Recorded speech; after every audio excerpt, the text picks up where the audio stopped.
Every false religion ever spawned by man worships a god whose function it is to deliver some kind of cargo. That is, human religion invariably invents gods for different reasons. They invent gods that give them what they want. They invent deities to serve them rather than the other way around. The word faith theology has turned Christianity into a system that is no different from the lowest human religions. It is a form of voodoo where God can be coerced, cajoled, manipulated, controlled, and exploited for the Christian's own ends." End quote. That is essentially what many of these professing Christians are doing. They are trying to manipulate God and call it faith. God is sovereign. He cannot be coerced, cajoled, controlled, or exploited. God does not need our permission to do anything.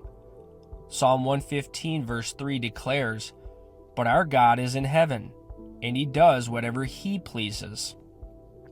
In Psalm 135 verse 6 we read, "Whatever the Lord pleases he does, in heaven and in earth." And Psalm 103 verse 19 announces, "The Lord has established his throne in heaven, and his kingdom rules over all."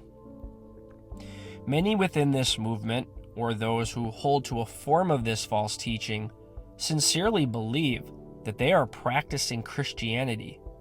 They would not advocate sorcery, shamanism, or witchcraft.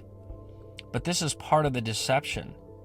With an ignorance of the Bible taught in context, professing believers are duped by these false teachers.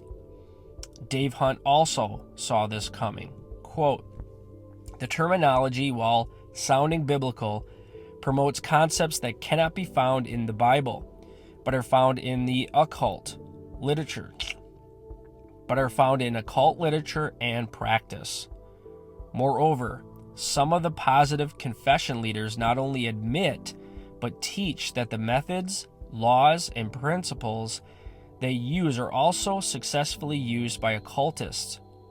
Nowhere in the Bible does it indicate or even imply that the people of God are to use the same methods or powers as the pagans. Perhaps you have tried to reason with a loved one or friend caught up in this garbage. It is surprisingly more difficult when we try to save with fear, pulling them out of the fire, hating even the garment defiled by the flesh, Jude 23.